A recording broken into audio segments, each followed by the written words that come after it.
A Guerra do Paraguai foi um conflito bélico que ocorreu entre 1864 a 1870 na América do Sul, e que envolveu o Império do Brasil, a Argentina e o Uruguai que lutaram juntos contra o Paraguai. Esta guerra trouxe grandes consequências para os países envolvidos. No vídeo de hoje vamos entender melhor como ocorreu este confronto e quais foram as consequências para a região. Desde a sua independência, a política do Paraguai foi marcada pelo governo de ditaduras e isolacionismo. Nesse contexto, Francisco Solano Lopes subiu ao poder no Paraguai em 1862, assumindo o lugar de seu pai que havia falecido. Assim como seu pai, Solano Lopes governava o Paraguai de maneira ditatorial e perseguia seus opositores. Porém, neste período o país passou por um processo de modernização das forças militares com a compra de armamentos britânicos e o envio de técnicos ingleses ao Paraguai para treinar o exército.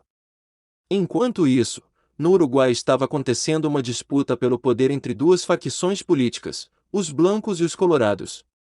Os blancos governavam o Uruguai com o presidente Bernardo Berro e tinham o apoio de Solano Lopes. Isto garantia que o Paraguai utilizasse o porto de Montevidéu já que o país não tinha acesso direto ao mar.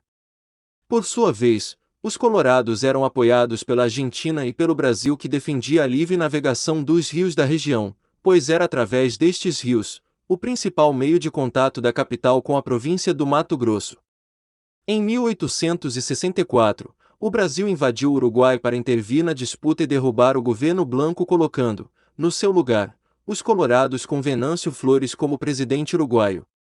Em represália a esta intervenção, o Paraguai prendeu o navio brasileiro, Marquês de Olinda, que estava navegando pelo rio Paraguai em direção a Cuiabá, levando o recém-nomeado presidente da província do Mato Grosso, Frederico Carneiro de Campos.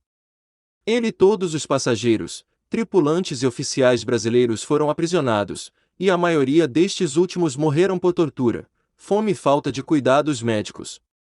Apenas 2 oficiais sobreviveram à prisão, sendo libertados em 1869. Em 14 de dezembro de 1864, o Paraguai invade a província do Mato Grosso com 7.700 soldados. Atacando o forte de Nova Coimbra em 27 de dezembro de 1864. Após ocupar o forte, os paraguaios avançaram mais ao norte, tomando as cidades de Albuquerque, Taji e Corumbá em janeiro de 1865. Em abril Coxim foi conquistada. Apesar dessas vitórias, as forças paraguaias não seguiram para Cuiabá, capital da província.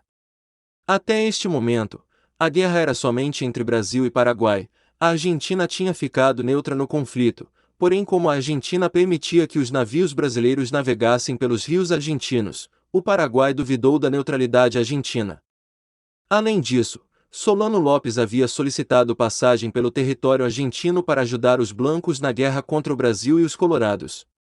Porém, o presidente da Argentina, Mitre, que era aliado dos colorados, negou passagem às tropas paraguaias. Por isso, Solano Lopes declarou guerra à Argentina e invadiu Corrientes. Em 1º de maio de 1865, Brasil, Argentina e Uruguai assinaram o Tratado da Tríplice Aliança em Buenos Aires. Em abril de 1865, os paraguaios tomam Corrientes na Argentina, e entre julho e agosto tomam São Borja e Uruguaiana no Rio Grande do Sul. Porém, com a vitória da Marinha Brasileira na Batalha do Riachuelo, comandada pelo almirante Francisco Manuel Barroso da Silva, deu à Tríplice Aliança o domínio dos rios daquela região impondo um bloqueio ao Paraguai. Além disso, o Cerco de Uruguaiana, onde o exército paraguaio foi cercado por uma força combinada de unidades brasileiras, argentinas e uruguaias. Derrotaram as forças paraguaias, levando elas a se renderem em setembro. Essas derrotas provocaram um isolamento do exército do Paraguai, forçando-os a apenas focar na defesa interna do país. Apesar dessa fragilidade paraguaia, a longa duração da guerra, finalizada em 1870, explica-se pelos seguintes fatores.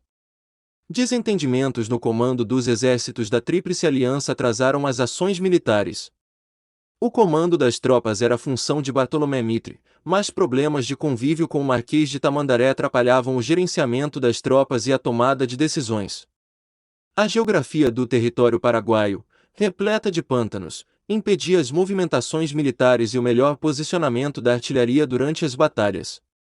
Além disso, o pouco conhecimento desse território, resultado de anos de isolamento do Paraguai, dificultava as ações militares, uma vez que as lideranças militares tomavam ações mais conservadoras motivadas pelo desconhecimento do mapa deste país.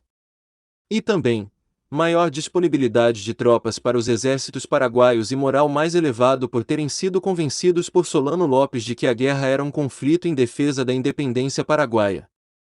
Algumas das batalhas mais importantes foram: Batalha Naval de Riachuelo, junho de 1865. Nessa batalha, a Marinha Brasileira derrotou a Marinha Paraguaia de maneira que se estabeleceu o controle brasileiro dos rios durante toda a guerra. Batalha de Curupaiti, setembro de 1866. Nesse combate, os exércitos aliados atacaram o forte de Curupaiti e sofreram grandes derrotas, com o número de mortos variando entre 4.000 a 9.000, de acordo com diferentes fontes. Tomada de Humaitá, julho de 1868. Ocupação da maior posição defensiva dos paraguaios, conhecida como Fortaleza de Humaitá. Invasão e saque de Assunção, janeiro de 1869. Depois de as tropas aliadas invadirem a cidade de Assunção, a guerra transformou-se em uma caçada a Solano Lopes, o que foi marcado por confrontos como o de Campo Grande, também conhecido como a Costa Nu. Nessa batalha, as tropas paraguaias eram compostas basicamente por adolescentes com menos de 15 anos. A guerra oficialmente encerrou-se quando Solano Lopes foi morto por soldados brasileiros na Batalha de Cerro Corá, em março de 1870. As consequências para o Paraguai foram a destruição do país e a morte de milhares de pessoas. As estatísticas mais aceitas apontam para números entre 100.000 e 150.000 mortos. No caso do Brasil, a guerra ocasionou a morte de 50.000 pessoas e colocou fim às disputas fronteiriças entre os dois países. Vencedor, o Brasil ficou com as terras. No entanto, a guerra foi um desastre para a economia brasileira, uma vez que o governo gastou a quantia de 614.000 contos de réis. Esse alto gasto gerou o endividamento do país com instituições bancárias da Inglaterra. O vídeo termina aqui. Algumas coisas ficaram de fora, mas esse foi um resumo geral da Guerra do Paraguai. Se você gostou, deixe o seu like. Também inscreva-se no canal para receber os próximos vídeos.